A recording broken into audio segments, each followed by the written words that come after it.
ओम शांति 21/8/2026 प्रातः मुरली बाप दादा मधुबन। मीठे बच्चे, बाबा मीठारू मीठा साकारे न अटंती। सेथिपाई आउ सब कथा छाड़ी सेही बाबा को मने पकाइले साकारेन भली मीठा होई जीव। प्रश्न, तुमे माने बाबा द्वारा श्रीमत प्राप्त करी निज भितरे क्यों संस्कार भरुछ? तुमे माने बाबा द्वारा श्रीमत प्राप्त करे निज भितरे क्यों संस्कार भरुछ? उत्तर, भविष्यतरे बिना मंत्री रे सारा विश्व उपरे राजत्व करिवार, भविष्यतरे राजधानी चलाइबार श्रीमत नेबा पाई ही तुमे माने एठाकू आसीछ। बाबा तुमको एपरी श्रीमत देउछन्ति जाहाकि अधाकल्प पर्यंत काहार राय अर्थात परामर्श नेबार आवश्यकता नाही। राय सेहिमानंकु नेबाकु पड़िथाए जहांकर बुद्धि दुर्बल थाए।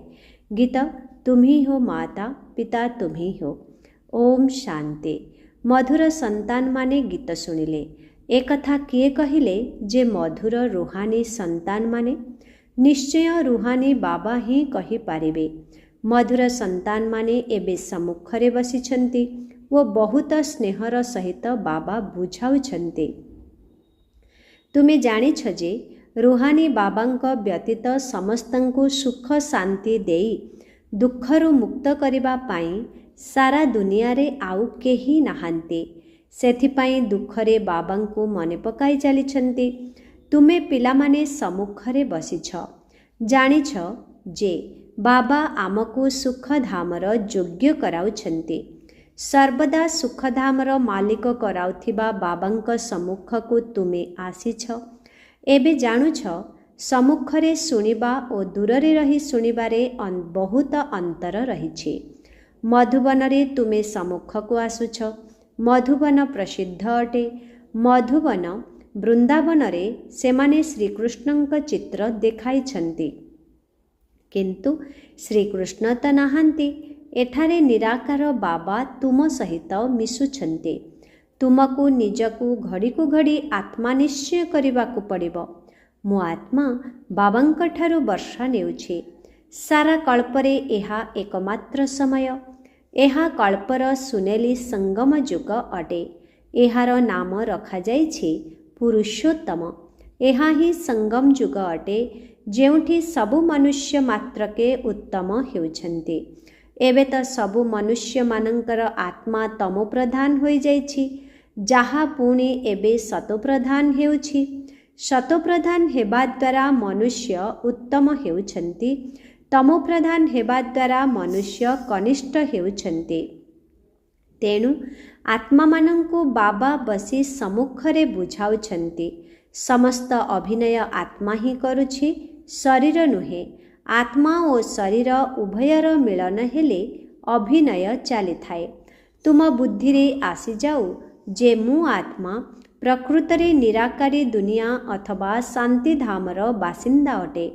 ए कथा केही भी जानी नाहांती, ना निजे बुझिछन्ति, ना अन्य को बुझाई पारुछन्ति।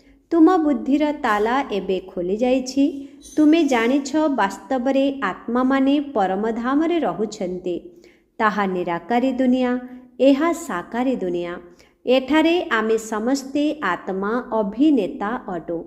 प्रथमे प्रथमे आमे अभिनय करिबाकू आसिथाउ, पुणी क्रमानुसारे आसुछन्ति ओ जाउछन्ति। सबु अभिनेता एका संगे आसन्ति नाही। भिन्न भिन्न प्रकारर अभिनेता आसन्ति ओ जान्ति। नाटक पूरा हेले समस्ते एकत्र होई थान्ति। एबे तुमको परिचय मिलिछि आत्मा प्रकृतरे शांतिधामर बासिंदा अटे। एठाकू अभिनय करिबाकू आसुछि। बाबा सबु समयरे अभिनय करिबाकू आसु नाहांती। आमे ही अभिनय करी करी तमो प्रधान होई जाउछु। एबे तुमको बाबांक सम्मुखरे मुरली सुनिबा द्वारा बहुत मजा लागुछि। निजे मुरली पढ़िले एते मजा आसे नाही। तुमे एठारे सम्मुखरे अछना, तेबे प्रथमे सत्ययुगी आदि सनातन देवी देवता धर्मावलंबी माने ही आसी थान्ते। तुमे जानिछ भारत देवी देवता मानंकर स्थान थिला, एबे नाही। चित्र देखुछ, तेणु सेमाने निश्चय थिले। प्रथमे प्रथमे तो आमे देवी देवता थिलु। निजर अभिनय को तो मन रखिब ना भूली जीव। बाबा कहउछंती तुमे एही पाठ करिछ, एहा हेउछि ड्रामा। नुआ दुनिया पुणी पुरुणा हेउछि। प्रथमे प्रथमे उपरु जेउ आत्मा माने आसी थांती सेमाने गोल्डन एज रे आसी थांती। ए सबु कथा एबे तुम बुद्धि रे अछि। सत्य युग आदि रे तुमे माने ही अभिनय करिबा पाई आसीथिल। तुमे विश्वर मालिक महाराजा महाराणी थिल। तुमर राजधानी थिला। एबे तो राजधानी नाही। एबे तुमे शिखुछ आमे राजत्व किपरि चलाइबो। सेठारे मंत्री रहिबे नाही। राय देबाबालार आवश्यकता नाही। सेमाने तो श्रीमत द्वारा श्रेष्ठरु श्रेष्ठ होई जाउछंती। तेणु काहार राय नेबार आवश्यकता नाही। जदि काहार राय नियंती तेबे बुझाजिब एहांक बुद्धि कम अछि। वर्तमान मिलुथिबा श्रीमत सत्ययुगरे मध्य स्थायी रहिब। एबे तुमर आत्मा सतेज हेउछि। एबे तुम संतान मानंकु देही अभिमानी हेबाकु पड़िब। शांति धामरो आसी एही स्थूल बतनरे तुमे माने टक्की होई कथावार्ता करुछ। कथावार्ता करिबा बिना कर्म होई पारिब नाही। एहा बहुत बुझाइबार कथा। जेपरि बाबांक पाखरे समस्त ज्ञान रहिछि, सेहिपरि तुम आत्मारे मध्य एबे समस्त ज्ञान रहिछि। आत्मा कहुछि मु गोटिए शरीर छाड़ी संस्कार अनुसारे आउ गोटिए शरीर नेउछि। पुनर्जन्म मध्य निश्चय हेउछि। आत्मा को जेउ पाठ भी मिलिछि से अभिनय करि चालिछि ओ संस्कार अनुसारे परजन्म नेउछि। दिनकु दिन आत्मार पवित्रतार मात्रा कम होई जाउछि। पतित अक्षर द्वापर परे कामरे आणुछंती, तथापि अल्प फरक निश्चय पड़ुछि। तुमे नुआ घर तैयारी कर, एक मास परे निश्चय किछि फरक पड़िबो। एबे तुमे जानुछ बाबा आमको वर्षा अर्थात संपत्ति देउछंती। बाबा कहउछंती मु तुमको स्वर्गर संपत्ति देबा पई आसीछि। जिए जेते पुरुषार्थ करिबे से सेते उत्पद पाइबे। बाबांक पाखरे कौनसी अंतर नाही। बाबा जानिछंती आम आत्मा मानंकु पढ़ाउछंती। प्रत्येक आत्मा निज पाई पुरुषार्थ करुछंती। मेल फीमेल अर्थात पुरुष स्त्रीर दृष्टि एठारे रहे नाही। तुमे सबु पिला माने अविनाशी पितांक ठारू संपत्ति नेउछ। समस्त आत्मा भाई भाई अटंती। जहांको बाबा पाठ पढ़ाई स्वर्गर संपत्ति देउछंती। बाबा ही आत्मिक संतान मानंकु कहउछंती हे गेल्हा मधुर विच्छेदी संतान माने तुमे बहुत समयरु अभिनय करी करी एबे पुणी आसीछ निजर वर्षा अर्थात स्वर्गर राज्य भाग्य नेबा पई। एहा मध्य ड्रामारे निर्धार्य होई रहिछि। प्रारंभरु पाठ निर्धार्य होई रहिछि। तुमे एक्टर पाठ करी अभिनय करी चलिछ। आत्मा अविनाशी, एथिरे अविनाशी पाठ भरी रहिछि। शरीर तो परिवर्तन होई चली थाए, बाकी आत्मा केवल पवित्ररु अपवित्र होई जाई थाए। सत्य जुगरे होई थांती पवित्र। एहाको पतित दुनिया कुहा जाउछि। एबे सुखधाम स्थापन हेउछि। बाकी सबु आत्मा माने मुक्तिधाम रे रहिबे। वर्तमान एही अविनाशी नाटक संपूर्ण हेबाकु जाउछि। सबु आत्मा मशा सदृश जीवे। वर्तमान पतित दुनिया रे कौनसी भी आत्मा आसिले तांकर कौन मूल्य रहिब? वास्तव रे सेमानंकर मूल्य अछि। जेउ माने प्रथमे प्रथमे नुआ दुनिया को आसी थांते। नुआ दुनिया थिला ताहा पुणी पुरुणा होइछि। नुआ दुनिया रे देवता माने थिले। सेठारे दुखर चिन्ह वर्ण नथिला। एठारे तो असरंती दुख रहिछि। बाबा आसी दुखर पुरुणा दुनियारू मुक्त करुछन्ते। यही पुरुणा दुनिया निश्चय बदलिब। जेपरि दिन परे राति, राति परे दिन होइथाए। तुमे माने जानुछ आमे निश्चित सत्ययुगर मालिक हेबु। तेणु आमे काहींकी निजकु आत्मा निश्चय करी बाबांकु मने न पकाइबु। किछि परिश्रम त करिबाकु पड़िबो। राजत्व पाइबा सहज नुहे, बाबांकु मने पकाइबाकु हेबो। एहा मायार वंडर, जहाँकि घड़ी को घड़ी तुमको भुलाई देउछि।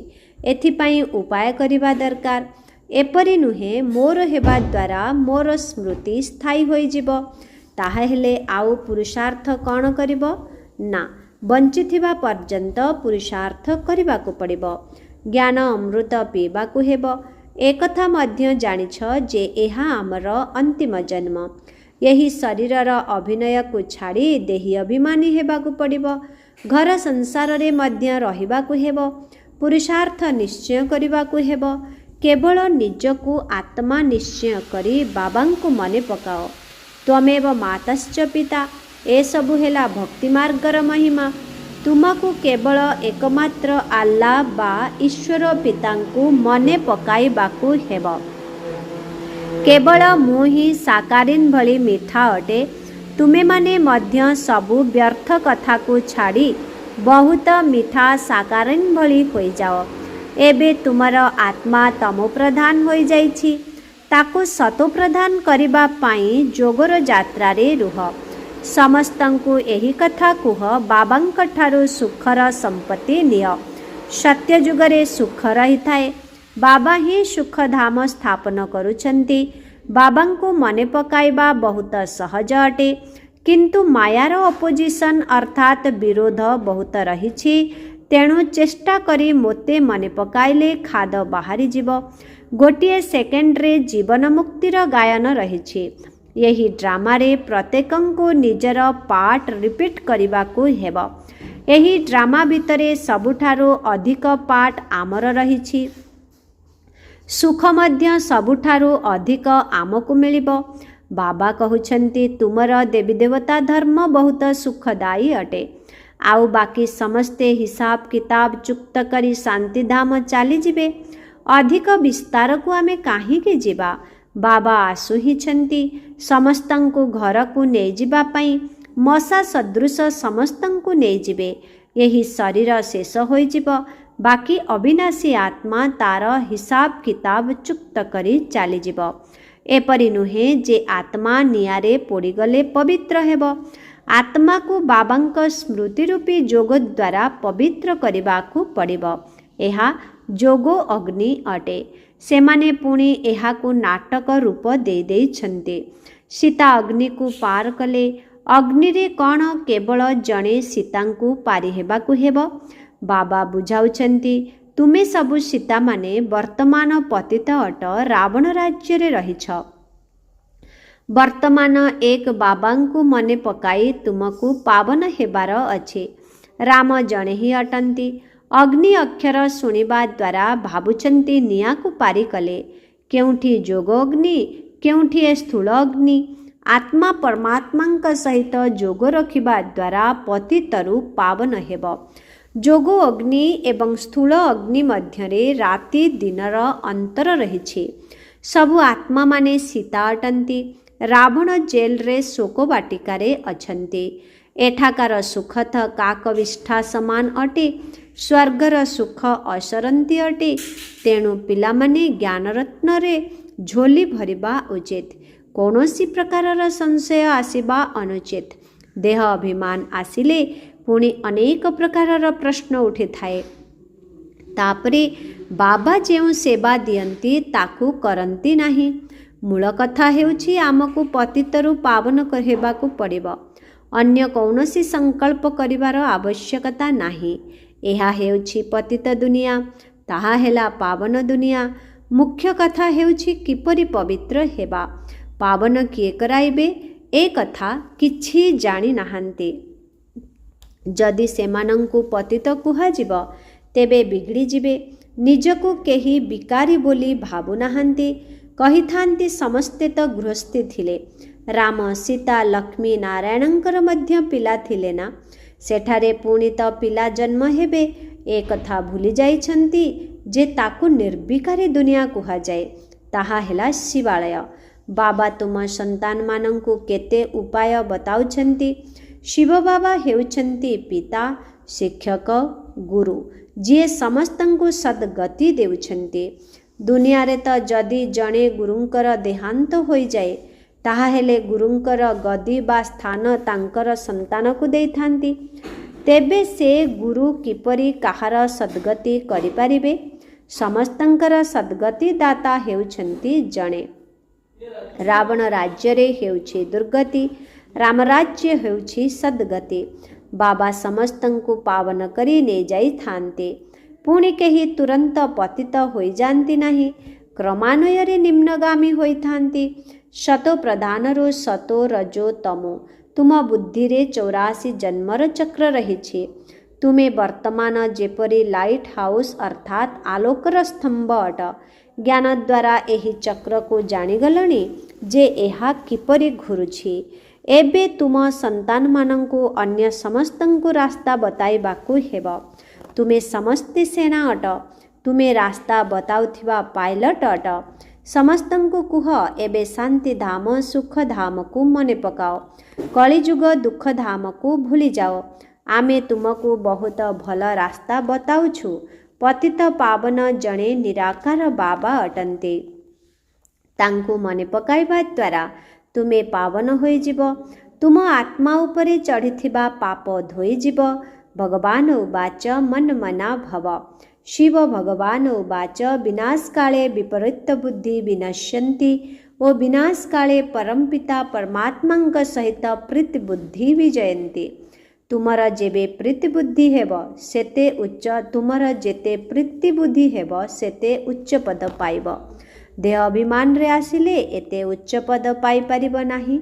अच्छा मिठे मिठे शिखिलाधि संतान मानंक प्रति मात पिता बाप दादांकर मधुर स्नेह भरा स्मृति एवं सुप्रभात। आत्मिक पितांकर आत्मिक संतान मानंकु नमस्ते। आत्मिक संतान मानंकर आत्मिक पितांकु ओम शांति। गुड मॉर्निंग, नमस्ते नमस्ते नमस्ते नमस्ते नमस्ते। शुक्रिया बाबा शुक्रिया। ओम शांति। धारणा पाई मुख्य सार 1 नंबर, ज्ञान रत्न रे निजर बुद्धि रूपी झुलामणि भरिबाकु हेब। ज्ञान रे कौनसी प्रकारर संशय उठाइबा अनुचित। जेते संभव बाबांकु मने पकाइबार पुरुषार्थ करी पावन हेबाकु पड़िब। बाकी अनेक प्रकारर प्रश्न उठाइबा अनुचित। 2 नंबर, केवल एक बाबांक सहित सच्चा प्रीति रखी बाबांक भली मीठा साकारीन हेबाकु पड़िब। आजिर वरदान, सर्वदा ज्ञान सूर्यंकर सम्मुखरे रहुथिबा अंतर्मुखी स्वमानधारी भव। जेउठी जेपरी सूर्य को सम्मुखरे देखिले सूर्यर किरण निश्चित पड़िब, सेहीपरि जेउ पिलामाने ज्ञान सूर्य बाबांकर सम्मुखरे सर्वदा रही थांती सेमाने ज्ञान सूर्यंकर सर्वगुण गुड़िकर किरण निज उपरे अनुभव करि थांती। सेमानंकर मुखमंडल रे अंतर्मुखतार झलक एवं संगम जुगर बा भविष्यतर सर्वस्वमान गुड़िकर फलक अर्थात आत्मिक निशा देखा मिली थाए। एथिपाई सर्वदा स्मृति रे रहु जे एहा अंतिम घड़ी अटे। जेकोसी समय रे एही शरीरर विनाश होई पारे, सेथिपाई सर्वदा प्रीति बुद्धि होई ज्ञान सूर्यंकर सम्मुखरे रही अंतर्मुखतार बा स्वमानर अनुभूति रे रहिबाकु हेब। आजिर स्लोगन, सर्वदा उड़िबार कलार उड़ी चलिबा ही जंजाल रूपक पहाड़ को अतिक्रम करिबा। सर्वदा उड़ीबार कलारे उड़ी चलिबा ही जंजाल रूपक पहाड़ को अतिक्रम करिबा। ओम शांति। अव्यक्त इशारा, अपवित्रतार बीज को मध्य समाप्त करी संपूर्ण स्वच्छ अर्थात पवित्र हुआ। पवित्रता ही महानता अटे। एहा ही हेउछि जोगी जीवनर आधार। जदि टिकिए भी अंश मात्रा संकल्प रे मध्य कौनसी प्रकारर अपवित्रता थिब, तेबे पवित्र पितांकर स्मृति से जिए अटंती जेपरी अटंती सेहीपरी आसी पारिब नाही।